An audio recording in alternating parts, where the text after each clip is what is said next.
من فيض مولانا الغفور قرآن رب العالمين جاء لنا نبراس نور فيه السعادة واليقين أسمى المعاني في السطور نسمو بها دنيا ودين نلقى الشفاعة في النشور بدلائل النور المبين في حفظه تحلو الأمور ما خاب من يرجو المعين نلقى الشفاعة في النشور بدلائل النور المبين بدلائل النور المبين.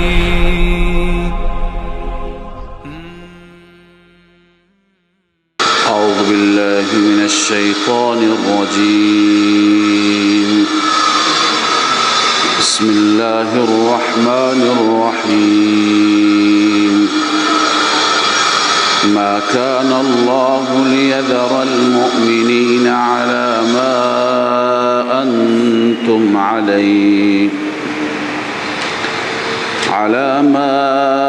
أنتم عليه حتى يميز الخبيث من الطيب وما كان الله ليطلعكم على الغيب ولكن الله يجتبي من رسله من يشاء فآمنوا بالله ورسله وإن تؤمنوا وتتقوا فلكم أجر عظيم. ولا يحسبن الذين يبخلون بما آتاهم الله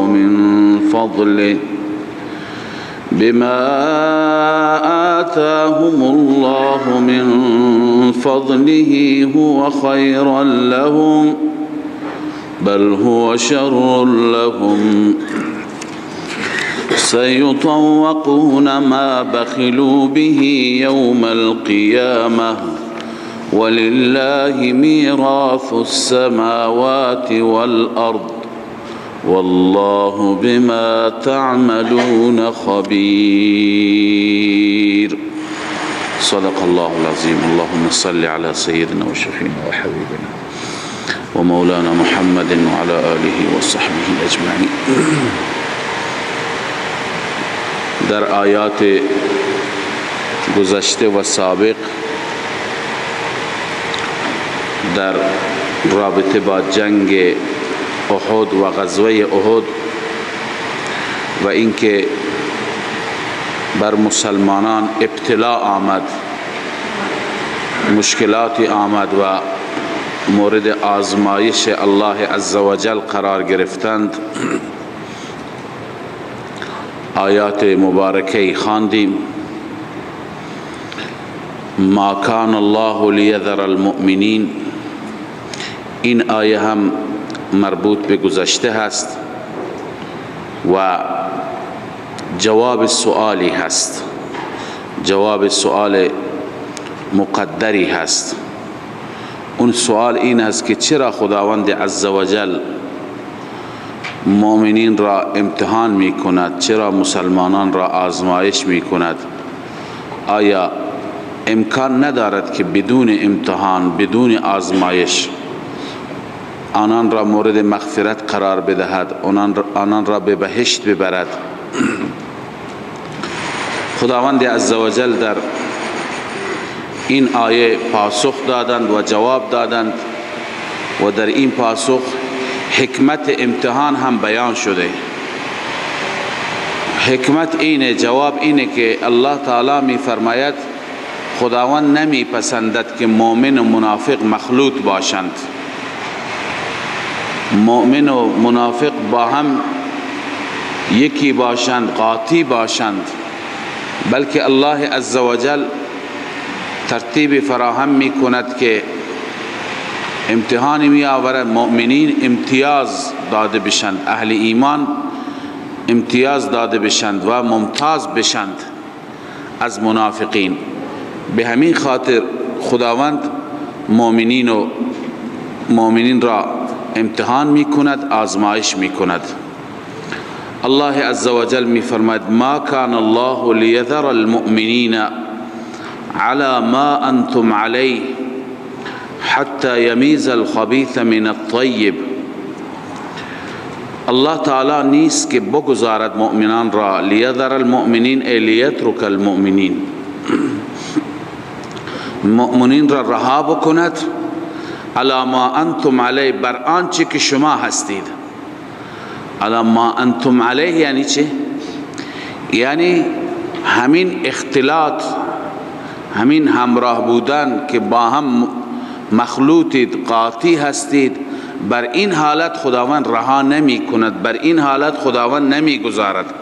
علی ما انتم علیه را تفسیر نصفی نوشته ما انتم علیه من اختلاط المؤمنین الخلص والمنافقین. علی ما انتم علیه من اختلاط المؤمنین الخلص والمنافقین. همین طور که مؤمنین مخلص و منافقین با هم دیگر اختلاط داشته باشند، مخلوط باشند، قاطی باشند، خدا بر این حالت نمی گذارد، بلکه الله عزوجل چیکار می کند؟ رها نمی کند حتی یمیز الخبیث من الطیب، حتی که متمایز نکند، جدا نکند خبیث را از طیب، مشرک و منافق را از مؤمن. خب پس خداوند میخواهد که منافق را از مؤمن و از مخلص جدا کند، مشخص بکند، شدائد می آورد. حتی یمیز الخبیث من الطیب، شما پایینش بنویسید به وسیله شدائد و مصائب، به وسیله شدائد و مصائب الله تعالی شدائد و مصائب می آورد و اینها را امتحان می کند، جدا می کند از هم دیگر. و ما کان الله لیطلعکم علی الغیب، اینم جواب سوالی هست، جواب سوال دیگر. سوال اینه که خب چرا خداوند عزوجل بدون امتحان همینطور به ما خبر نمی دهد، اطلاع بده، اخبار غیب که پیش خدای عزوجل هستند، خبر بده که احوال اونها را بگه، علائم اونها را بگه تا ما اونها را بشناسیم.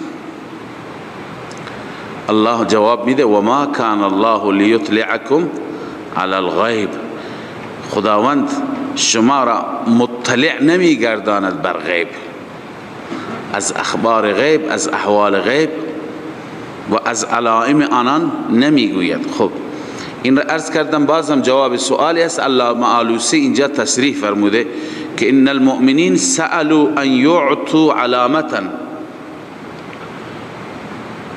مؤمنین خواستند که علامتی داده بشند از طرف خداوند، به اونها علامتی داده بشه که یفرقون بها بین المؤمن والمنافق، به وسیله اون علامت بین مؤمن و بین منافق چی کنند؟ جدایی کنند. فنزلت، این آیه نازل شد که و ما کان الله لیطلعکم علی الغیب. خب پس خداوند نمیخواهد که شما را مطلع بکند بر غیب. اینجا قرطبی نوشته یا معشر المؤمنین ما کان الله لیعین لکم المنافقین حتی تعرفوهم، ای جماعت مؤمنین خداوند منافقین را برای شما معین نمی کند حتی تعرفوهم، حتی شما بشناسید. ما کان الله لیعین لکم المنافقین حتی تعرفوهم ولكن ابهم ذلك لكم، این مسئله را خدا مبهم گذاشته. ولكن ابهم ذلك لكم بالتکلیف والمحنه با تکالیف و با محنت و با زحمت و رنج ها، این را خداوند در خفا و پوشیده گذاشته. فقط ظهر لكم ذلك فی یوم احد. مثلا یکی از اون تکالیف و محنت ها روز احد است. خداوند در روز احد این را برای شما ظاهر کرد. فإن المنافقین تخلفوا و اظهروا الشماتة. فإن المنافقین تخلفوا و اظهروا الشماتة. منافقان آنجا تخلف کردند و اظهار شماتت کردند، خوشحال شدند که بر مؤمنان ضربه وارد آمد. لذا الله عزوجل این را برای شما چی می کند؟ مخفی می کند، ظاهر نمی کند. و ما کان الله لیطلعکم علی الغیب.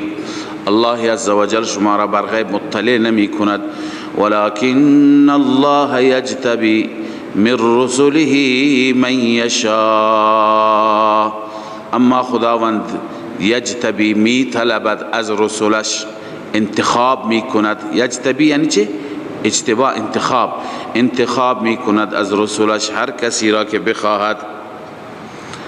هر کسی را که بخواهد از رسولش انتخاب می کند. انتخاب برای چی؟ بالاطلاع. شما بنویسید پایین یجتبی، یعنی به او اطلاع میده بعضی از اخبار غیب را. به او اطلاع میده بعضی از اخبار غیب را. پس وظیفه شما چیه مؤمنین؟ فآمنوا بالله و رسوله. شما به خدا و رسولش ایمان بیاورید. شما دنبال نباشید که شما هم از اخبار غیب بدونید. شما باید کارتون چی باشد؟ ایمان بالغیب. فآمنوا بالله و رسوله. قرطبی اینجا نوشته فآمنوا ای علیکم التصدیق. وقتی که به رسول خداوند از اخبار غیب چیزی میگه شما تصدیق بکنید. لا تشوف الى اطلاع علم الغیب. نه اینکه شما سرک بکشید و بخواهید مطلع بشید بر اخبار غیب، نه، بلکه شما تسلیم بشید، ایمان بیاورید. فآمنوا بالله و رسوله و ان تؤمنوا و تتقوا. اگر شما ایمان بیاورید و از الله عزوجل بترسید، فلکم اجر عظیم. برای شما اجر و پاداش بسیار بزرگ هست. خب من اینجا مطلبی که قبلا وعده دادم خدمت شما، گفتم با شرح و بسط بیشتری بحث میکنم. اینجا عرض میکنم و بحث میکنم اون چه که در خور این جلسه هست. کل بحث که نمیشه در رابطه با علم غیب هست. اینجا ما خواندیم که خداوند عزوجل شما مؤمنین را بر علم غیب مطلع نمیگرداند، اما از رسولش و از پیامبرانش کسی را خداوند بخواهد انتخاب میکند. انتخاب میکند یجتبی را چی تفسیر کردیم؟ بالاطلاع، که اونها را اطلاع میده بر اخبار غیب. خب مفهوم آیه این هست که بعضی از اخبار غیب را خداوند عزوجل بر رسولش، بر هر کسی که بخواهد، به اونها عنایت میکند. به عنوان مثال رسول الله صلی الله علیه و سلم در رابطه با منافقین خداوند به ایشون خبر دادند. لیست منافقین، افراد منافق. و شما خواندید، شنیدید که رسول الله صلی الله علیه وسلم به یک صحابی حضرت حذیفه رضی الله تعالی عنه که صاحب سر رسول الله هست، به اون صحابی گفته بود اونها کی هستند. حتی به حضرت ابوبکر و عمر نگفته بود، چون که معروف هست که حضرت عمر رضی الله تعالی عنه به حذیفه مراجعه کرد، گفت حذیفه از تو نمیخوام که برای من بگی اونها را، فقط همین نکته را بگو که آیا من در اون لیست هستم یا نیست. سبحان الله. عمر فاروق رضی الله تعالی عنه چقدر خوف و رجا که ایمان بین خوف و رجا هست. خوف و رجا چقدر غالب هست، چقدر قوی هست. علی ای حال بعضی از اخبار را خداوند به رسولش و به هر کسی از پیغمبران که بخواهد گفته. عنایت بفرمایید که اولا اصلا معنای علم غیب این نیست که اخبار غیب را بگوید. عرض کردم اگر با این بعضی از اطلاعات که خداوند عزوجل به پیغمبرش داده، پیغمبر را بتونیم بگیم عالم الغیب، خب اون اطلاعات را پیغمبر به امت هم داده. به عنوان مثال اطلاعاتی در رابطه با منافقین را رسول الله صلی الله علیه و به حذیفه گفته و بعد رسول الله صلی الله علیه و اطلاعاتی را در رابطه با احوال قیامت، علائم قیامت به همه ما گفته. در احادیث نبوی ما زیاد داریم، قبلا در بحث علائم قیامت بعضی از اونها را مرور کردیم که چه علائم قریبه هست، متوسطه هست، بعیده هست. خب به امت هم گفته. آیا مگر امت عالم الغیب گفته میشه؟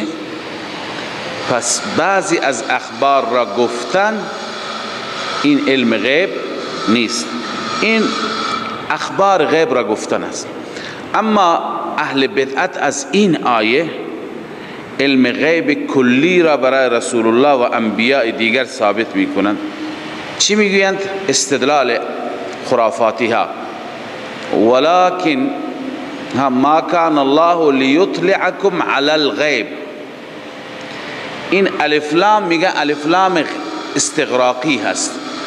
استغراقی یعنی تمام غیب، تمام علم غیب خداوند شما را مطلع نمی کند، اما بعضی از هر کسی را که انتخاب بکند از رسولش اونها را میگه. یعنی مراد از این انبیاء برگزیده هستند که اونها به صورت کلی همه غیب را خداوند برای اونها بیان میفرماید. خب اونها میگن خداوند به همه علم غیب داده. اما خدمتتون عرض کنم که این استدلال به دلایل مختلف استدلال غلطی هست و خطا فاحشی هست. به دلیل اینکه درسته که معنای الف لام برای استغراق هم می آید، اما معنای اصلی الف لام استغراق نیست.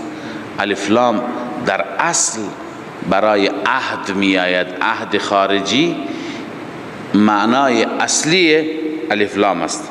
خب عهد خارجی معنیش چی هست؟ یعنی ما تحت الف لام، مدخول الف لام کل افراد مراد نباشند، بلکه افراد خاصی و افراد معینی مراد باشند. ما میگیم مراد از غیب اینجا تمام غیب نیست، بلکه اخبار محدودی از غیب مد نظر است. اصل در الف لام اینه. الرسول مثلا وقتی که می آید رسول، یک رسول یا محدود مراد است، تمام رسول مراد نیستند. معنی اصلی الف لام اینه، مگر اینکه قرینه اونجا باشد، دلیلی باشد که مراد از الف لام چی باشد؟ استغراقی باشد. ببینید اولا عبارت علما در رابطه با الف لام، علامه تفتازانی می فرماید التعریف لا يلزم ان يكون للاستغراق. التعریف یعنی الف لام معرف باللام لازم نیست که برای استغراق باشد، بل العهد هو الاصل. اصل چیه؟ عهد هست، عهد خارجی که الف لام برای عهد باشد. مولانا عبدالحکیم، این عبارت تلویح بود، توضیح تلویح. مولانا عبدالحکیم سیالکوتی می فرماید انما الفرق بان الجنس لا يحتاج الى مؤنة المقام الخطابی بخلاف الاستغراق.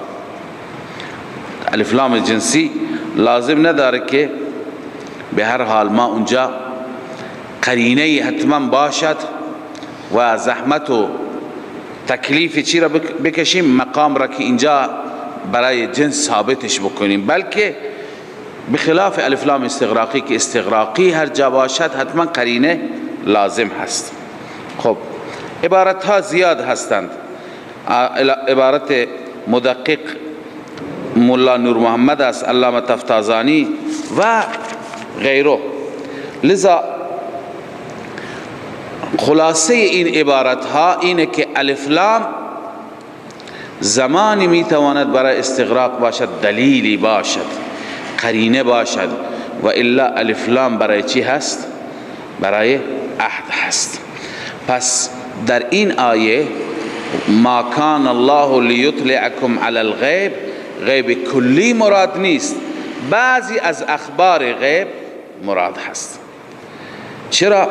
غیب کلی را الله عزوجل به هیچ کس از رسول، از انبیاء، از ملائکه، از جنات نداده، عنایت نفرموده. ببینید همین جا مفسران چه تفسیر کردن همین آیه را. اصل فهم سلف معتبره، نه اینکه تفسیری که ما بر اساس هوای نفس از خود داشته باشیم. ولكن الله یجتبی من رسله من یشاء، تفسیر بیضاوی می فرماید ولكن الله یجتبی من رسله من یشاء فیوحی الیه ولا غیره بعض المغیبات. بعض المغیبات، خداوند بعضی از مغیبات را به سوی او وحی می کند. تفسیر معالم التنزیل نوشته فیطلعه علی بعض علم الغیب، بعضی از علم غیب را به او میگوید. تفسیر خازن نوشته ولكن الله یصطفی و یختار من رسله علی من یشاء فیطلعه علی ما یشاء من غیبه. فیطلعه علی ما یشاء من غیبه، هر چی که بخواهد خداوند، تمام غیب نه، بعضی را بیان می کند.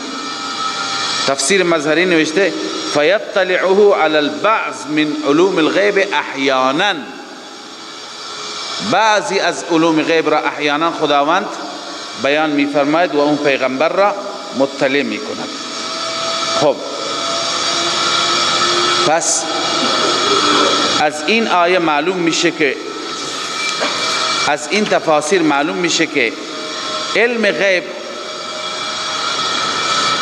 خاصه الله عزوجل است. بعضی از اخبار غیب را اونی که خدا بخواد یجتبی من رسله من یشاء به پیغمبران میده. ببینید این آیه را به این صورت تفسیر میکنیم به خاطر اینکه ما چند جا خواندیم در جاهای مختلف که علم غیب را بغیر از خداوند عزوجل هیچ کسی ندارد. چنانچه الله عزوجل صریح می فرماید قل لا يعلم من في السماوات والارض الغیب الا الله. تمام آن کسانی که در آسمان هستند، من برای عموم است، من فی السماوات والارض الغیب الا الله، غیب را بغیر از الله عزوجل هیچ کسی نمیداند. حتی در قرآن کریم از خود رسول الله صلی الله علیه و سلم صراحتا نفی شده. الله تعالی به رسول الله می فرماید شما اعلان کن که ولو كنت اعلم الغیب لاستكثرت من الخیر وما مسنی السوء. اگر من غیب می دانستم خیر زیاد جمع می کردم، از آینده اطلاع می داشتم، برنامه ریزی می کردم، هر چی که منفعت و خیر بود، حفاظت از دشمن، دفع شر، همه را جمع می کردم، هیچ سوئی، هیچ مسئله ناگواری به من نمی رسید. اما من غیب نمی دانم، پس چی کارید شما؟ ان انا الا نذیر و بشیر لقوم یؤمنون. من نذیر و بشیر هستم. خب بریلوی معتقد هست که پیغمبر این که در این آیات گفته شده علم غیب نداشت ابتداءً بود، اما اخیراً خداوند به ایشون علم غیب عنایت کرد. اخیراً به ایشون عنایت که اخیراً کی؟ وقتی که رسول الله صلی الله علیه وسلم تا زمانی که حیات داشتند علم غیب نبود، بعداً برای چی خداوند علم غیب عنایت فرمود؟ در حال یک ادعای بدون دلیل است. ما الان چند تا آیه اینجا خدمت شما تلاوت میکنیم که این آیات مدنی هستند. بعضی از این آیات برمیگردند به آخرین سالهای حیات رسول اکرم صلی الله علیه و سلم. از این آیات معلوم میشه که رسول الله صلی الله علیه و سلم غیب نمیدانست. بعد از اون کی به ایشون عنایت شد؟ به عنوان مثال الله تعالی در رابطه با بعضی از اعرابی ها در سوره توبه می فرماید. این سوره آل عمران هست. اینجا شما میگید، اونها میگن در سوره آل عمران سوره مدنی هست، خداوند خبر داده که من به پیغمبرم چی دادم؟ غیب دادم. من آیه از سوره توبه که سوره توبه بعد از چی نازل شد؟ آل عمران. سوره توبه تقریبا سال 8 هجری نازل شد، 2 سال قبل از وفات. در اونجا معلوم میشه که الله تعالی به رسول الله صلی الله علیه وسلم علم غیب نداده، غیب کلی همه چیز را آن حضرت اطلاع داشته باشد. چنانچه الله می فرماید و ممن حولکم من الاعراب منافقون، اطراف شما از اعرابی ها منافقین هستند. و من اهل المدینه مردوا علی النفاق، بعضی از اهل مدینه هم در نفاق تمرد و سرکشی دارند. لا تعلمهم نحن نعلمهم، ای رسول الله شما نمیدونید اونها را، ما میدانیم. خب سوره توبه هست، خدا میفرماید لا تعلمهم نحن نعلمهم، صریح هست.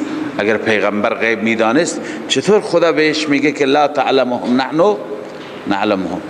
یا همین جریان عسل را که شما خواندید در سوره تحریم یکی 2 روز پیش، این جریان عسل که رسول الله صلی الله علیه وسلم بر خود تحریم کردند، از روی چی بود؟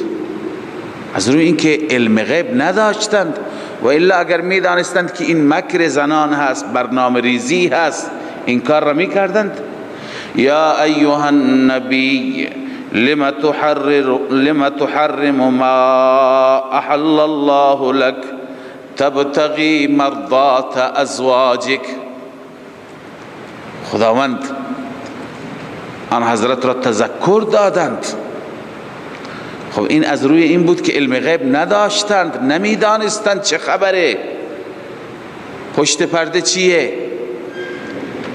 لذا اینها خودش نشان میده که آن حضرت صلی الله علیه و سلم غیب نمیدانست. یا اینکه منافقین، شما در سوره منافقین خواندید، در چه غزوه‌ای بود؟ غزوه مریسیع بود نه؟ یا غزوه بنی مستلق؟ در سال چندم اتفاق افتاد؟ 5. منافقین آمدن قسم یاد کردن، رسول الله باور کرد. اتخذوا ایمانهم جنتا فصدوا عن سبیل الله. جریان منافقین و زید ابن ارقم که میگه من دیدم اونا اینو گفتم ولی قسم دروغین خوردن، مرا تکذیب کردن، رسول الله هم باور کرد، انصار هم مرا سرزنش کردند. لذا این در واقع حکایت از این میکند که آن حضرت غیب نمیدانستند، خبر نداشتند، به ظاهر اونها، به قسم دروغین اونها آن حضرت اعتماد کردند، باور کردند. این از کجا بود؟ از روی عدم علم غیب. یا اینکه آیات زیاد هستند، عفا الله عنک لما اذنت لهم، رسول الله نمیداند، اونم در سوره توبه هست که اینها به دروغ دارند چی میگیرند؟ اجازه میگیرند. در جنگ تبوک بود و هیچ عذری ندارند. یا اینکه جریان مسجد ضرار، وقتی که منافقین مسجد ضرار را درست کردند، یک پایگاهی بود، میخواستند از اونجا فعالیت شروع بکنند بر علیه اسلام مسلمانان. رسول اکرم صلی الله علیه و سلم راهی تبوک شدند. تبوک در چه سال اتفاق افتاد؟ سال نهم هجری. رسول الله صلی الله علیه و سلم در چه سالی وفات کردند؟ دهم بود. یک سال بعد از اون وقتی که آن حضرت صلی الله علیه و سلم میخواستند تبوک تشریف ببرند، به رسول الله خدمت ایشون رسیدند. منافقین بودن، گفتن شما بیایید در مسجد ما نماز بخوانید، تبرکاً مسجد را افتتاح بفرمایید. آن حضرت صلی الله علیه وسلم چون که عاجل بودند، راهی تبوک بودند، لذا آن حضرت فرمودند که بعد از سفر برگردم نماز میخوانم. وعده دادند تبوک میرم بعد از اون نماز میخوانم. آن حضرت رفتن، عالم الغیب نبودن که چه خبره. این مسجد را درست کردند. بعدا وقتی که برگشتند الله تعالی آیه را نازل فرمود والذین اتخذوا مسجدا ضرارا و کفرا. آخر می فرماید لا تقم فیه ابدا، هرگز اونجا برای نماز شما نایستید. این مسجد ضرار هست، تفریقا بین المؤمنین هست، ارصادا لمن حارب الله و رسوله هست. هدفش تفریق است، هدفش جدایی هست، هدفش به هم زدن هست. ارصادا، اینها در کمین هستند و میخواهند که سنگری درست بکنند. ارصادا لمن حارب الله و رسوله، سنگری برای دشمنان خدا و رسول. الان رسول الله مطلع شد، بعد از اینکه خداوند خبر داد مطلع شد، گفت تخریبش کنید.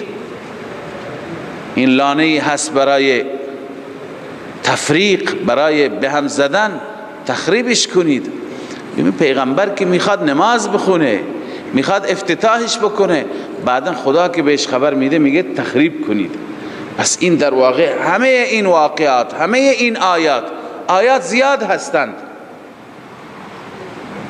شما آیات را بخوانید هم میدونید همه این آیات نشان میده که رسول مکرم صلی الله علیه و سلم علم غیب ندارد. لذا این تفسیر کردن یک تفسیر بدون دلیل هست، تفسیر بالرأی هست، تفسیر از روی هوا هست، اثبات کردن مذهب هوا و باطل هست. الله عزوجل به صورت کلی علم غیب به کسی عنایت نفرموده. بعضی از اخبار غیب را که الله تعالی خودش اون اخبار غیب را به هر کسی که مناسب بداند، در هر زمانی که مناسب بداند، مفهوم آیه و تفسیر آیه هم همین است، به بعضی از پیغمبران عنایت می فرماید. بله این در رابطه با علم غیب بود و جایی که آیاتی بیاید دلائل همونجا به هر حال فقط به آیات اشاره میشه، اما بحث کلیش همین، استدلال اونها هم از همین آیه هست که خدمت شما عرض کردم. لذا الله می فرماید فآمنوا بالله و رسوله. شما مؤمنین چی؟ تصدیق بکنی. شما دنبال این نباشید که شما هم از اخبار غیب به شما بگوین، اسامی منافقین را به شما بگوین. نه، و این تؤمنوا، اگر ایمان با اخلاص داشته باشی، و تتقوا فلکم اجر عظیم. ولا يحسبن الذين يبخلون بما آتاهم الله من فضله. بعد از اینکه جریان احد را شما خواندید و خداوند حکمت این امتحان و این آزمایش را بیان فرمود، اکنون مجددا موضوع انفاق فی سبیل الله و جهاد، خداوند اینجا تشویق میکنه برای انفاق. الله می فرماید که ولا يحسبن الذين يبخلون، گمان نکنند کسانی که بخل میکنند. بخل منافقین میکردند. کسانی که بخل میکنند، بخل به چی میکنند؟ بما آتاهم الله من فضله، به اون سرمایه، به اون مالی که خداوند به اونها داده از فضل خودش. مال ذاتی اونها، مال شخصی اونها نیست. اونها را کی داده؟ الله داده. فکر نکنند که هو خیر لهم. این مفعول دوم یحسبن هست، یحسبن هست. فکر نکنند که هو خیر لهم، این مال که بخل میکنند، هو یعنی این بخل خیر لهم، بهتر است برای اونها. نه خیر، بل هو شر لهم، بلکه این بخل چی هست؟ شر هست. ببینید ولا يحسبن الذين يبخلون بما آتاهم الله من فضله، این فاعل هست. الذين موصول، يبخلون الى آخره صله، موصول با صله فاعل. مفعول اول يحسبن چی شد؟ البخل شد. ولا يحسبن الذين يبخلون بما آتاهم الله البخل خيرا لهم، البخل خيرا لهم، هو همون بخل است. پس مفعول اول بخل است و مفعول دوم چی هست؟ خیرا لهم هست. فکر نکنن که بخل برایشون خوبه. بل هو شر لهم، بلکه این بخل شر است برای آنان، بخل به ضررشون هست. چرا؟ چون که الله می فرماید سیطوقون ما بخلوا به یوم القیامه، ان قریب آنها توق داده می شوند، به توق گردن اونها میشه. چی توق گردن میشه؟ ما بخلوا به، آن مالی که بخل کردن با آن در روز قیامت، این مال توقی به گردنشان میشه. ببینید این آیه معنیش چیه؟ آیا کنایه از چیزی هست یا بر حقیقت حمله؟ آنچه که در حدیث شریف هست، صحیح بخاری میگه، از اون معلوم میشه که این کنایه نیست، این حقیقت است. این چیه؟ حقیقت است. چرا؟ حدیث چیه؟ حدیث اینه، رسول الله صلی الله علیه وسلم میفرماید من آتاه الله مالا، هر کسی که خدا به او مالی بده، فلم یؤد زکاته، زکاتش را پرداخت نکند، مثل له ماله شجاعا اقرع، مالش برایش به شکل چی در میاد؟ شجاعا اقرع، اژدهایی و ماری که اقرع تاس، کچل به اصطلاح.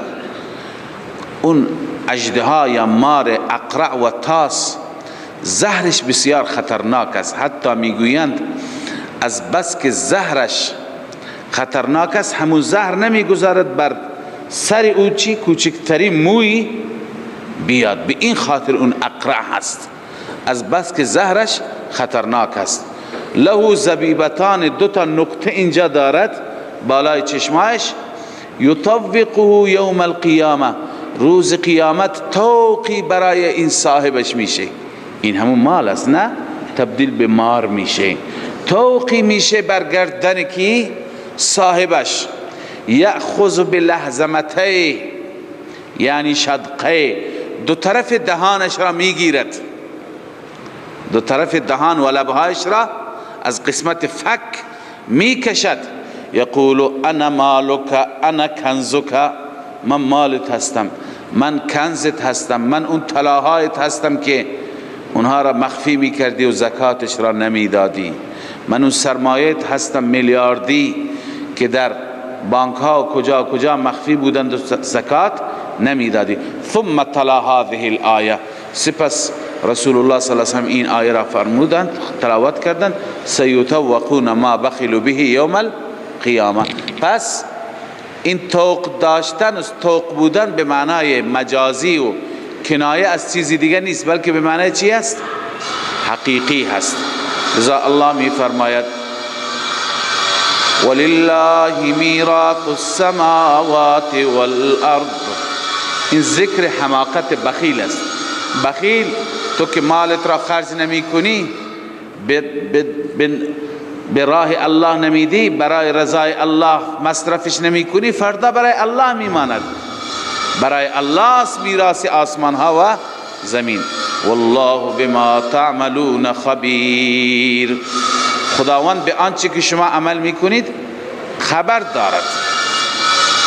این ترغیب الی الاخلاص است، یعنی مال را هم بده، اخلاص هم داشته باش. خدا خبر داره به چه نیتی داری میدی، به خاطر خدا بده. لقد سمع الله قول الذين قالوا ان الله فقير ونحن اغنياء. از اینجا زجر هست، زجر و توبیخ برای این بخلا، بخیلان که مال که نمیدند هیچ، بلکه کفر هم میکنند. وقتی که آیه نازل شد من ذا الذی یقرض الله قرضا حسنا، چه کسی هست که قرض بده قرض حسنه؟ بعضی از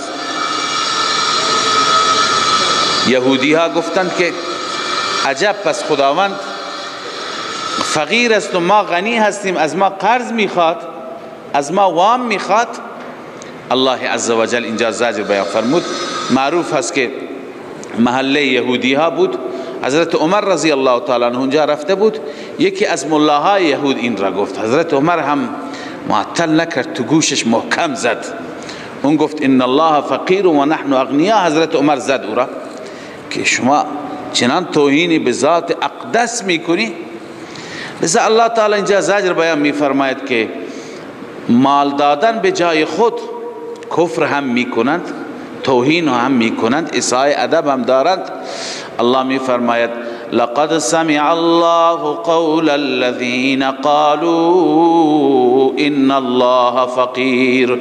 بدرستی الله عزوجل شنید قول کسانی که گفتند ان الله فقیر، بدرستی خدا فقیر است و نحن اغنیا، ما غنی هستیم. سنكتب ما قالوا، این تخویف اخروی هست. سنكتب ما قالوا، حتما ما مینویسیم آنچه که گفتند. اینجا بنویسید سین للتأکید، سین برای تقریب نیست، سین برای چی است؟ تأکید است. چنانچه آلوسی گفته والسین للتأکید ای لن یفوتنا ابدا تدوینه و اثباته. ابدا از ما تدوین این جمله و اثبات این جمله از ما فوت نمیشه، ما ضبطش میکنیم. سنكتب ما قالوا. قرطبی بازم نوشته سنكتب یعنی نأمر الحفظه به اثبات قولهم، به حفظه دستور میدیم که قول اینها را ثبت کنند. سنكتب ما قالوا. الله تعالی باز به صورت ترقی تنها این خباستشون را نمیگه، سنكتب ما قالوا و قتلهم الانبیاء، این را هم میگیم بنویسند، این که پیامبران ما را شهید کردند، کشتند، اونها را هم بنویسند. اینا خباست کم ندارند. اشاره به این هست که اینجا اگه گفته ان الله فقیر و نحن اغنیا، از این بیادبی و توهین های بزرگتری اینها کردن، میراث اینهاست، عادت اینهاست. اون چیه بزرگتر؟ انبیا را شهید کردن، انبیا را از بین بردن. لذا الله می فرماید سنكتب ما قالوا وقتلهم الانبیاء بغیر حق. حتما ما مینویسیم آنچه که اینها گفتن ثبت میکنیم. و قتلهم الانبیاء، و همچنین حتما ما ثبت میکنیم کشتن اونها را، انبیاء خدا را، بغیر حق، بناحق، یعنی به عقیده خودشان هم بناحق اونها را کشتن. و نقول ذوقوا، تذلیل مجرمین، ما به آنان میگوییم ذوقوا عذاب الحریق، بچشید شما عذاب سوزان را، عذابی که می سوزاند. ذالک بما قدمت ایدیکم، اون عذاب عذاب جسمانیه، این عذاب روحانیه. اونجا شکنجه روحی هم هست. میدونید چرا شما را عذاب میدیم؟ ذالک بما قدمت ایدیکم، این به سبب آنچه هست که شما خودتان انجام دادید، دستان شما تقدیم کرد. و ان الله لیس بظلام للعبید، و بدرستی که الله عزوجل نیست ظلم کننده بر بندگان. ظلام ذره ظلم، تفسیرش را قبلا خواندیم، ذره الله تعالی ظلم بر بندگان نمی کند. بله، الذين قالوا ان الله عهد الینا، زجر دیگر بر یهود و بعضی از مطالبات معاندانه اونها را خداوند بیان می کند. یهودی ها به رسول الله صلی الله علیه و سلم ایمان نیاوردند و می گفتند که ما ایمان نمی آوریم چون ما دستور داریم در کتابمون از پیغمبرمون. چه دستور دارید؟ دستور ما اینه که به اون پیغمبری ایمان بیاورید که صدقات در دین او، صدقات را آتشی از آسمان بیاد بخورد. چون در ادیان گذشته، در بعضی از ادیان دلیل و علامت قبولیت صدقات این بود که کسی صدقه میکرد، یک جای انبار میکرد میگذاشت، آتشی می آمد، صدقات از بین میرفت. لذا در گذشتگان اینطور بود. اونها میگفتند که هر وقتی که این پیغمبر چنان چیزی به ما نشان داد که در دین او صدقات را آتش آسمانی بخورد، اون وقت ما ایمان می آوریم. الله تعالی این مطالبه معاندانه که از روی عناد هست، هر پیغمبری برای خود شریعتی دارد، این را الله تعالی عنوان می فرماید. الله می فرماید الذين قالوا ان الله عهد الینا، کسانی که گفتن به درستی الله عهد الینا، عهد کرده به سوی ما، صریحاً به ما دستور داده، الا نؤمن لرسول، این که ما ایمان نیاوریم به هیچ پیغمبری، حتی یأتینا بقربان تأکله النار، حتی که پیش ما قربانی بیاورد، یعنی چنان صدقه، چنان قربانی که تأکله النار، او را آتش بخورد. الله تعالی در جواب می فرماید عجب، پس علت این هست که شما ایمان نمی آورید. اون پیغمبرانی که قبلا آمدند و این شریعت را داشتند و این علامت را داشتند، اون پیغمبران را چرا کشتید؟ پس چرا اونها را شهید کردید؟ معلوم میشه که این مطالبه از روی عناد است، واقعیت نیست. الله می فرماید قل قد جاءكم رسل من قبلی، ای رسول الله صلی الله علیه و سلم اعلام بفرما به درستی که آمدن پیش شما پیامبران، من قبلی، قبل از من، و بالذی قلتم، من قبلی بالبینات، قبل از من با دلائل آمدن، با معجزات آمدن، و بالذی قلتم، به آنچه که شما میگویید، فلم قتلتموهم ان کنتم صادقین، اگر راست میگویید چرا آنها را کشتید، آنها را شهید کردید؟ ان کنتم صادقین، اگر شما صادقید. معلوم میشه که این مطالبه از روی عناد است، حقیقی نیست. اما اکنون رسول الله صلی الله علیه و سلم را الله تعالی تسلی میده که شما نگران نباش، تنها شما نیستید که تکذیب شدید از سوی اینها، انبیاء گذشته را هم تکذیب کردند. فَإِن كَذَّبُوكَ، ای محمد صلی الله علیه و سلم اگر شما را تکذیب کردند، فقد کذب رسول من قبلک، بدون شک آمد، به تحقیق آمد، تکذیب شدند، کذب، تکذیب شدند، رسول من قبلک، انبیایی، رسولی قبل از شما. اون رسول هم مثل شما دلائل داشتند، بینات داشتند، ولی اینها آمدند اونها را چی کردند؟ تکذیب کردند. ببینید مانع از تکذیب هم وجود دارد، یعنی دلیل می طلبد که پیغمبر تکذیب نشه، بینه می طلبد که پیغمبر تکذیب نشه. الله می فرماید جاءوا بنسی مانع از تکذیب، مانع اول بالبینات و الزبر دوم و الکتاب المنیر سوم. الله می فرماید جاءوا بالبینات، آن پیامبران آوردن معجزات، جاءوا بالبینات معجزات آوردند و الزبر صحیفه ها آوردند، صحیفه هایی از سوی الله تعالی آوردند، والکتاب المنیر کتاب های روشن آوردند که دستور العمل زندگی بود، ولی با وجود این دلائل اونها تکذیب شدند. شما هم تکذیب می شوید ای رسول الله صلی الله علیه و سلم، نگران نباشید. کل نفس ذائقة الموت، باز هم اعاده مضمون جهاد است. تا کنون درباره انفاق می خواندیم، نه؟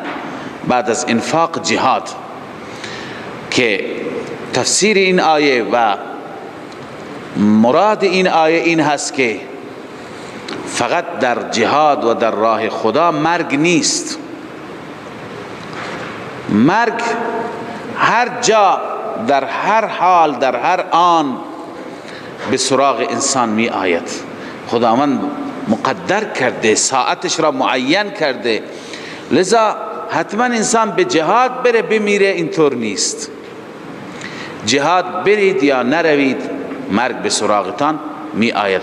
پس چه بهتر، چه زیباتر که شما طوری بمیرید که اجر و پاداشتون را در روز قیامت اجر حسن دریافت کنید، پاداش خوب دریافت کنید. در چه صورت انسان پاداش خوب دریافت می کند؟ که امتثال اوامر خدا بجا بیاورد دستورات خدا را. لذا الله می فرماید کل نفس ذائقة الموت، هر نفسی چشنده موت هست. این تشجیع علی القتال است. و انما توفون اجورکم یوم القیامه، جز این نیست که شما کامل داده می شوید اجورکم، پاداش هایتون را در روز قیامت. خداوند پاداش های شما را به صورت کامل به شما عنایت می کند. اکنون فمن زحزح عن النار، هر کسی که دور کرده شد از آتش. بنویسید ابتداءً یا انتهاءً. بعضی ها هستند که ابتداءً از آتش اونها را دور می کنند، بعضی ها انتهاءً بعد از اینکه به هر حال چند تا غوطه می خورند. به هر حال هر انسانی که از آتش دور نگه داشته شد و ادخل الجنة و داخل بهشت شد، نگفت که خودش داخل شد، چون خود انسان داخل نمیشه، الله عزوجل انسان را داخل میکنه. ادخل الجنة، داخل کرده شد، داخل شد، فقد فاز، بدون شک به درستی که این انسان رستگار شد، این انسان کامیاب شد. اما چه چیزی هست که مانع ما و مانع بهشت میشه؟ چه چیزی هست که مزاحم انسان هست، سد راه هست، نمیگذارد انسان اونطوری که حقش هست برای بهشت و اعمال بهشتی مثل انفاق و جهاد فی سبیل الله انسان اقدام بکند؟ الله تعالی میفرماید این زندگی دنیا و زندگی شیرین دنیا هست، متاع غرور هست، متاع فریب هست، از این برحذر باشید. الله میفرماید و ما الحیات الدنیا الا متاع الغرور. این هم به جهاد برمیگرده و هم به انفاق. زندگی دنیا نیست مگر کالای فریب هست. خب لذا الله تعالی میفرماید که مؤمنان شما باید خودتون را برای امتحانات آماده بکنید. هم برمیگرده به موضوع جهاد و انفاق. هر نوع امتحان می آید، امتحانات مالی میاد، امتحانات جانی میاد، باید مالتون را در راه خدا خرج کنید، انفاق بکنید. باید جانتون را هرگاه که راه خدا مال خواست مال تقدیم بدید، جان خواست جان تقدیم کنید. لتبلون، هر آینه حتما شما امتحان می شوید. فی اموالکم و انفسکم، در اموالتان و انفستان. چطور امتحان میشید؟ ببین یک امتحان اونه که انسان ورشکست بشه، ورشکستگی مالی. امتحان جانی اونه که انسان عزیزش را، جانش را در تصادف از دست بده. اینم یک صورتش هست. اما یک صورت دیگر اونی که اینجا آیه اشاره کرده این نیست. عموما مردم تفسیر میکنن به خسارت‌های جانی مالی. اینجا علامه نصفی میگه این اشاره به این هست که شما آزمایش میشید به صورت جهاد، یعنی به شما گفته میشه که مال در راه خدا بدید، جان در راه خدا بدید. این آزمایش است. لتبلون ای لتختبرن فی اموالکم بالانفاق فی سبیل الله. لتختبرن فی اموالکم بچی؟ بالانفاق فی سبیل الله، انفاق در راه خدا.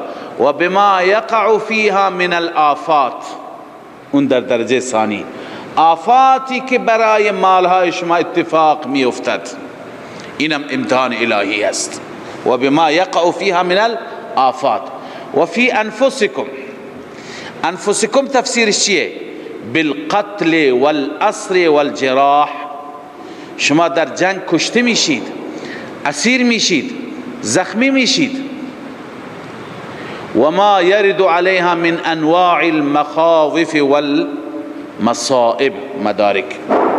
و ما یرد علیها من انواع المخاوف والمصائب، یعنی انواع مخوفات و انواع مصیبت هایی که بر جان انسان وارد میشه، همه اینها جز امتحان جانی هستند. پس الله می فرماید مؤمنان خودتون را برای امتحان جانی مالی آماده بکنید. لتبلون فی اموالکم و انفسکم، شما حتما امتحان میشید در مالتان، در جانتان. ولتسمعن من الذین اوتوا الکتاب، الله می فرماید از دشمنان هم شما سخنان ناگواری میشنوید. دنیا همش دارالامتحان است، میشنوید همش بر علیه شما صحبت میکنند، تبلیغات هست در شبکه ها، چی گفته میشه، چه اتهاماتی به سوی شما متوجه هست. اهل حق باید از این نوع امتحانات پروایی داشته نباشند. ولا تسمعن، البته حتما شما میشنوید، من الذین اوتوا الکتاب، از کسانی که داده شدن کتاب، من قبلکم، قبل از شما، یعنی یهودی ها، مسیحیان. و همچنان میشنوید من الذین اشرکوا، و من الذین اشرکوا، و همچنین از کسانی که شرک کردند شما میشنوید اذن کثیرا، اذیت و آزار زیاد، اذیت و آزار زیاد شما از اونها میشنوید. اما الله میفرماید و ان تصبروا و تتقوا، اگر شما صبر کنید و تقوا را پیشه بکنید، فإن ذلك من عزم الامور، بدرسته که این صبر و تقوا من عزم الامور، از عزم الامور هست. عزم اینجا به معنی مفعول هست، یعنی من الامور التي ينبغي ان يعزمها، از اموری هست که مناسب است انسان اونجا چی بکند؟ اراده پخته‌ای داشته باشد، یعنی انسان قوی باشد. انسان باید که نلرزد، تکان نخورد، باید ثبات داشته باشد. لذا الله تعالی می فرماید که شما از دشمنان، از اطرافیان اخبار ناگواری میشنوید، اتهاماتی متوجه شما هست، شما باید چی؟ ثابت قدم باشید. اینجا هم زجر برای اهل کتاب است، بزرگترین دشمنان یهود بودند. الله می فرماید و اذ اخذ الله میثاق الذین اوتوا الکتاب، زمانی که الله تعالی پیمان گرفت میثاق کسانی که کتاب داده شدند، لتبیننه للناس، البته حتما بیان کنید کتاب را برای مردم، ولا تکتمونه، کتمان نکنید همه مفاهیم کتاب را. اما فنبذوه وراء ظهورهم، نقض عهد، پیمان شکنی، آنان چیکار کردند؟ فنبذوه، آنها آن را انداختند، وراء ظهورهم، پشت سرشان، پشت سرشان چی کردند؟ انداختند واشتروا به ثمنا قلیلا، در مقابل این پول اندک گرفتند. یعنی کتاب خدا را فروختند، دین فروشی کردند، تحریف کردند. فبئس ما یشترون، الله می فرماید بسیار معامله بدی کردند، بسیار بد هست آنچه که خریدند. دین را کتمان کرده ملاهای یهود، دین فروشی می کند، باز انتظار داره مردم تعریفش بکنند، خوشحال است که همه او را تعریف می کنند. الله می فرماید لا تحسبن الذين يفرحون بما اتوا، شما گمان نکنید کسانی را که یفرحون خوشحال هستند بما اتوا، اون چی که انجام میدهند. چی انجام میدادند؟ کتمان، دین فروشی. با وجود کتمان و دین فروشی و یحبون ان یحمدوا، دوست داشتند که چی؟ ستایش بشند، دوست داشتند که مردم اونها را تعریف کنند، حمد بشن، تعریف بشن. به چی تعریف بشن؟ بما لم یفعلوا، به کاری که نکردند. دوست دارن مردم اونها را تعریف کنن، ماشاءالله شما فلانید، شما فلان اوصاف را دارید، در حالی که خبری از اون صفات نیست. در واقع خائنند اینها، ولی مردم چیزی دیگه میگویند. متاسفانه عموما اینطور هست. انسانی ملای عالمی که دنبال نفس و هوای نفس هست، عملش چیزی دیگه ولی به زبان مردم چیزی دیگه، و خودشون وانمود میکنن، القا میکنن که مردم به این صورت اونها را تعریف بکنند. این عادت علماء یهود است. ابن عباس میفرماید قال ابن عباس هم الیهود، اینها یهود هستند. حرف التورات، تورات را تحریف کردند و فرحوا بذلك، خوشحال بودند که دین را ما کتمان کردیم. و باز و احبوا ان یوصفوا بالدیانة والفضل، دوست داشتن که مردم اونها را به دیانت و فضل توصیف بکنن، تعریف بکنن، مردم بگن به به چه عالم دینداری، چه صاحب فضلی، چه صاحب کرامتی، در حالی که نماز نمیخوند. خیلی هستند از علماء سوء امروز هم کارهایی انجام میدهند که خدا ناراضی هست، در رابطه با دین، در رابطه با امانتی که به دوششون هست. اون وقت انتظار هم دارند که مردم هر جا به به و مرحبا اونها را بگویند، صاحب فضل و صاحب دیانت اونها را بگویند، مردم از اونها به نیکی و به خیر یاد کنند، مردم برایشون استقبال بگیرند، مردم از اونها ستایش بکنند، در حالی که اونها کتمان کردند، دین را پوشیدند. لذا الله عز و جل می فرماید که فلا تحسبنهم، لا تحسبن گذشت، این اعاده لبعد العهد است، فلا تحسبنهم بمفازة من العذاب. این علماء السوء، این علمایی که آنچه که وظیفهشون است انجام نمیدهند و بعدا دوست دارند که مردم اونها را به دیانت و به فضل تعریف کنند، فلا تحسبنهم بمفازة من العذاب، شما اونها را گمان نکنید که از عذاب خلاصی مییابند، از عذاب رهایی مییابند، نه، بلکه عذاب مخصوصی برایشان هست. ولهم عذاب علیم، تخویف دنیوی اخروی، و برایشان عذاب دردناک هست، عذابی بس دردناک. خب بعد از اینکه این موضوعات جهاد و انفاق هر دو به تفصیل و با تعابیر مختلف بیان شد، اکنون الله تعالی دلائل توحید را بیان می فرماید. چون همه جهاد و انفاق و امور انتظامیه برای چی هست؟ اثبات توحید. الله می فرماید ولله ملک السماوات والارض، فقط و فقط برای الله است پادشاهی آسمان ها و زمین، تصرفات آسمان ها و زمین. والله على كل شيء قدیر، الله عز و جل بر هر چیز قادر است، بر هر چیز توانا است. و بعد از این الله تعالی دلائل مختلف آفاقی و انفسی بیان می فرماید ان فی خلق السماوات والارض، بدرستی بدون شک در پیدایش آسمان ها و زمین، و اختلاف اللیل و النهار، و همچنین در اختلاف شب و روز، یک آیه نه، یک نشانی نه، بلکه آیات متعددی هست، دلائل توحید متعددی هست، لأولی الالباب، برای عقلمندان.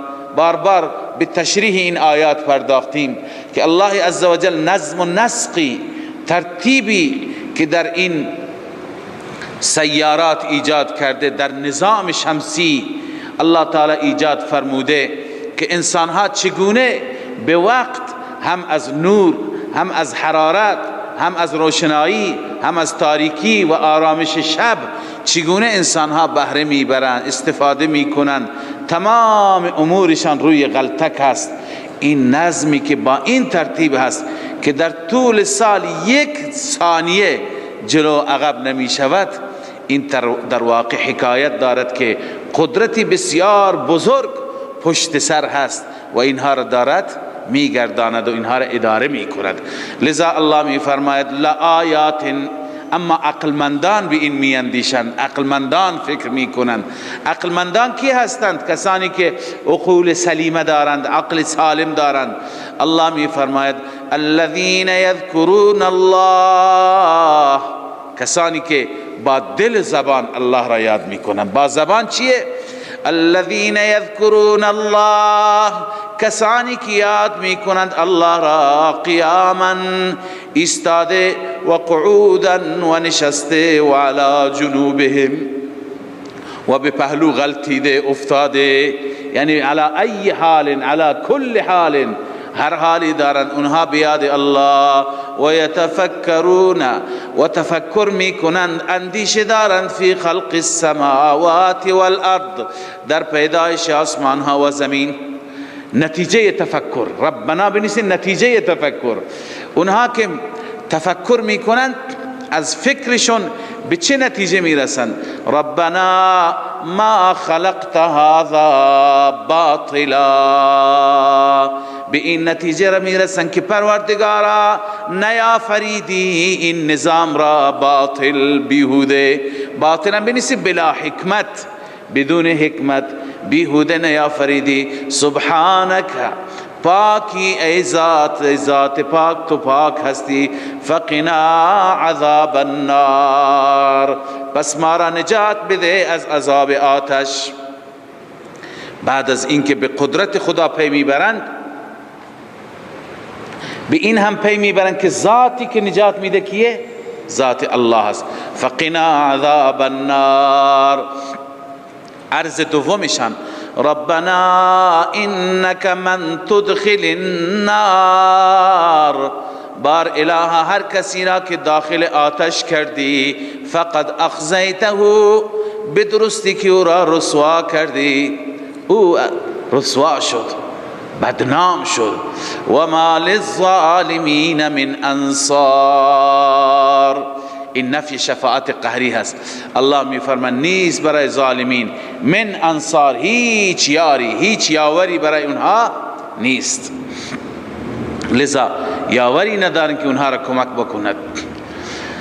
و عرض سومشان، این عرض دوم بود، ربنا اننا سمعنا منادیا ینادی للایمان، بار اله ما شنیدیم منادی که اندا می کند برای ایمان. منظور حضرت رسول صلی الله علیه و سلم هست. تشریح ندایش چی بود؟ ان آمنوا بربکم، این ندا را سر می دهد که آمنوا بربکم، ایمان به ربتان بیاورید. فآمنا، ما هم ایمان آوردیم. خدایا این داعی توحید ایمان خواست، ایمان به توحید رب، ایمان به یگانگی، ما ایمان آوردیم. لذا بعد از ایمان این مطالبه را داریم. این هست توسل بالایمان، ایمان خودش را انسان وسیله قرار میده. ربنا فاغفر لنا ذنوبنا، بار الها ببخشای گناهان ما را، و کفر عنا سیئاتنا، و کفاره بگردان، دور بگردان از ما جزاء سیئات، یعنی ما را به بدیهای من مؤاخذه نفرما. و توفنا مع الابرار، خاتمه ما را هم با ایمان بگردان، وفات بده ما را با ابرار، یعنی مثل ابرار خاتمه ما خاتمه چی باشد؟ ایمانی باشد. و عرض پنجم، این عرض چهارم بود، پنجم ربنا و آتنا، پروردگارا عنایت بفرما بما ما وعدتنا، آنچه که وعده فرمودی، علی رسولک، بر پیامبرانت، ولا تخزنا یوم القیامه، ما را رسوا نگردان در روز قیامت، رسوایی نصیب ما نشه. انک لا تخلف المیعاد، بدون شک شما خلف وعده نمی فرمایید، وعده خلافی نمی فرمایید. ما را در روز قیامت جز اونهایی که خار و زبونند، رسوا و ذلیلند قرار نده. الله عزوجل می فرماید این انسانهای متفکر، انسانهایی که عقل سلیم دارند و بعد از تفکر و بعد از این نتیجه این مناجات را می کنند، از رب خیر دنیا و آخرت را می خواهند، خداوند هم اجابت می کند. فاستجاب لهم ربهم، پس این دعاها بهترین دعاهایی هستند که پشت سر این دعاها انشاءالله اجابت رب همراه است. الله می فرماید وقتی که اینها این دعاها را خواندند، اجابت فرمود برایشان ربشان، الله اجابت کرد. دلیل اجابت چیه؟ دلیل مقبولیت چیه؟ انی لا اضیع بنویسید علت مقبولیت. علت مقبولیت اینه که انی ای بانی، به خاطر اینکه من خدا لا اضیع عمل عامل منکم، من ضایع نمی کنم عمل هیچ عمل کننده ای را از شما، من ذکر او انثى، چه مرد باشد چه زن، مساوات در عمل، قانون مساوات، چه زنی باشد چه مردی باشد. این نیست که عمل مرد را 2 برابر زن قبول می کنم، نه، در قانون خدا مساوات هست. چرا مساوات؟ بعضکم من بعض، این علت مساوات، بعضی از بعضی پیدا شدید، مردان از زنان، زنان از مردان. لذا هر کسی که عملی بکند عمل مقبول، الله عزوجل می فرماید من عمل این زحمت کش را ضایع نمی کنم. لذا الله تعالی ترغیب میده، تشویق می کند به سوی عمل. بهترین اعمال عمل جهاد است، عمل انفاق است، عمل هجرت است، عملی که در اون عمل سودی و نفعی به دین باشد، به دین خدا باشد. لذا الله تعالی اعاده می فرماید مضمون جهاد را و این عمل را مورد توجه قرار میده. الله می فرماید فالذین هاجروا و اخرجوا من دیارهم، کسانی که هاجروا هجرت کردند، و اخرجوا من دیارهم، از شهرشان، از خانه و کاشانشان اخراج شدن، بیرون شدن. و اوذوا فی سبیلی، و در راه من رب اذیت و آزار دیدن، شکنجه دیدن، سختی ها را تحمل کردند. و قاتلوا، و آنهایی که جنگیدند، و قتلوا، کشته شدند، جنگیدند و برای الله، برای دین الله کشته شدند. الله می فرماید لأکفرن عنهم سیئاتهم، البته حتما من کفاره می کنم از آنان سیئاتشان را، یعنی سیئاتشان را، جزای سیئات را کفاره می کنم. ولأدخلنهم، اون دفع مضرت بود، این جلب منفعت است. ولأدخلنهم، البته حتما آنها را داخل می گردانم، جنات، در باغاتی که تجری من تحتها الانهار، از زیر درختان آنها، از زیر ساختمانهای اونها نهرها جاری هست. ثوابا من عند الله، این از جانب الله چی هست؟ پاداشی هست، ثوابی هست، پاداشی هست از جانب الله. والله عنده حسن الثواب. الله عزوجل نزد ایشون بهترین پاداش هست، بهترین ثواب هست. بله، پس من در قیامت میدم. اما در دنیا، چون در دنیا انسان میبیند دشمنان خدا وضع مطلوبی دارند، وضع خوبی دارند، اقتصاد، تجارت، بازرگانی، بازارهای دنیا به دست اونها هست، رگ اقتصاد به دست اونها هست. الله میفرماید این فریبتون نده، این ملاک مقبولیت نیست، دلیل مقبولیت نیست. دلیل مقبولیت اینه که انسان در آخرت وضعش خوب باشد. لذا میفرماید لا یغرنک تقلب الذین کفروا فی البلاد، فریب ندهد شما را تقلب و گشتن کسانی که کفر کردند در بلاد. در بلاد میگردند، یک روزی بلیط دارن نمیدونم برای اروپا، یک روزی برای لندن، یک روزی برای پاریس، یک روزی برای مسکو، سفرهای تجاری، تمام تجارت به دست اونها هست، رتق و فتق میکنن در دنیا. این شما را فریب ندهد. والمراد بتقلب الذين كفروا في البلاد، تفسیر کبیر امام رازی نوشته والمراد بتقلب الذين كفروا في البلاد تصرفهم في التجارات والمكاسب، در تجارت ها و کسب و کارها اونها پیشی گرفتن، تصرف دارند، حرف اول را میزنند. تصرفات اونها، بالا و پایین اونها، رتق و فتق اونها. این شما را فریب ندهد که این عارضی هست، این موقتی هست. لذا الله می فرماید متاع قلیل، این کالای اندک است. متاع، این تنوین هم برای تحقیر است، تقلب هم این صیغه برای تحقیر است و متاع تنوین هم برای تحقیر. یعنی کالای اندک، بی ارزش، قلیل. آخر نتیجه چی میشه؟ اینایی که کافرند ثم مأواهم جهنم، نتیجه اخروی، سپس جایگاهشان جهنم هست و بئس المهاد. الله تعالی میفرماید مهد بسیار بدی هست اونجا، گهواره یا رخت خواب بسیار بدی هست. اما بشارت در مقابل این تخویف، بشارت. الله میفرماید لكن الذين اتقوا، اما کسانی که اتقوا ربهم، از پروردگارشان میترسند، لهم جنات تجری، برای آنان هست جناتی که جاری است، من تحتها الانهار، از زیر درختان آن جنات نهرها، خالدین فیها، همیشه در آن جنات هستند، نزلا من عند الله. الله می فرماید این مهمانی هست از جانب الله. و ما عند الله خیر للابرار، آنچه که نزد پروردگار هست بهتر است برای ابرار.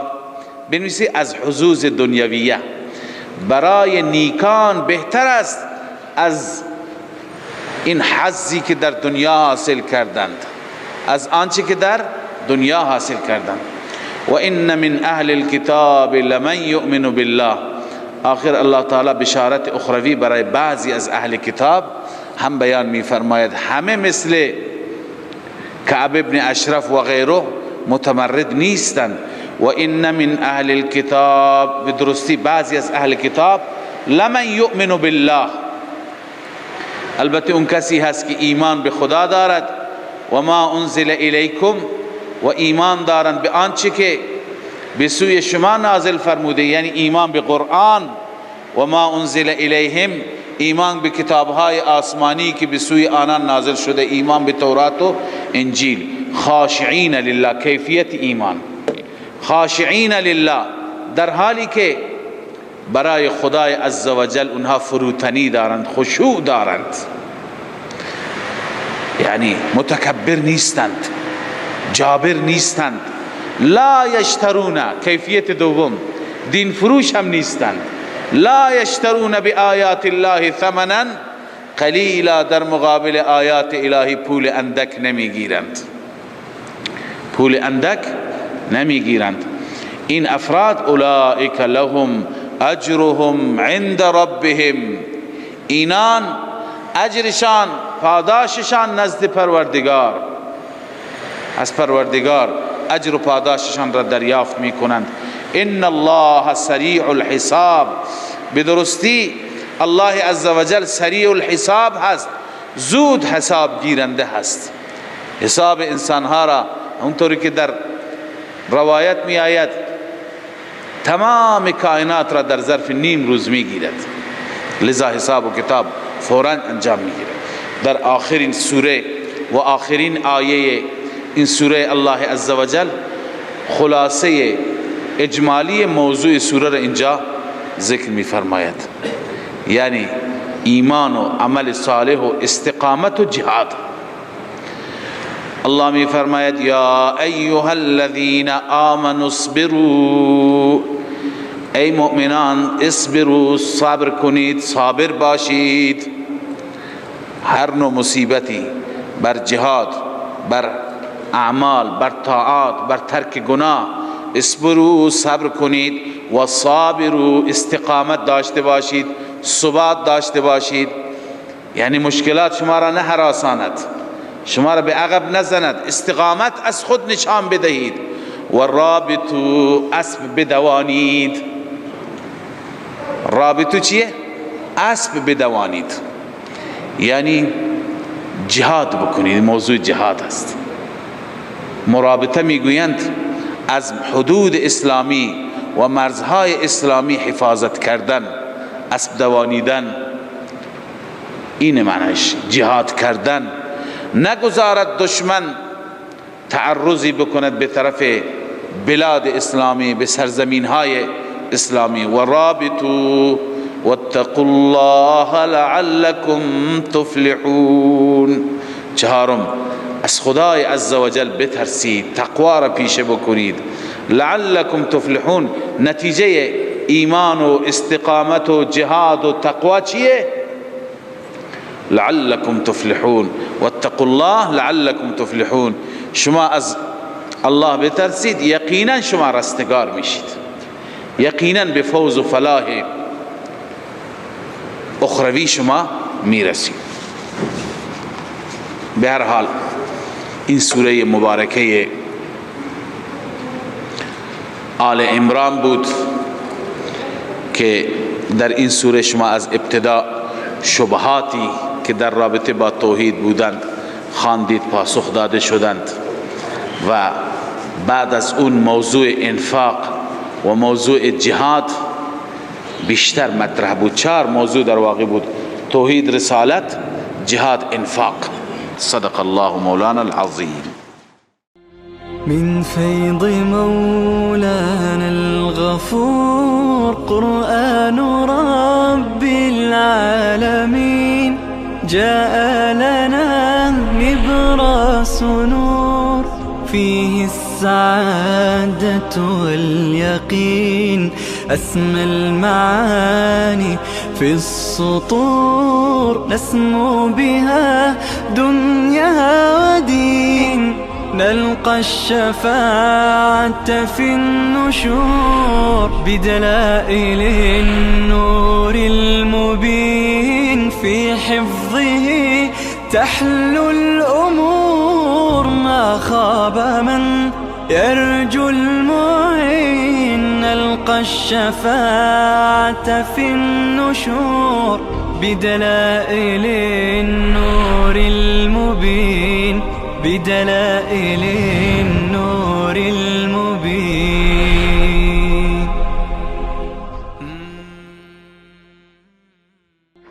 من فيض مولانا الغفور قرآن رب العالمين جاء لنا نبراس نور فيه السعادة واليقين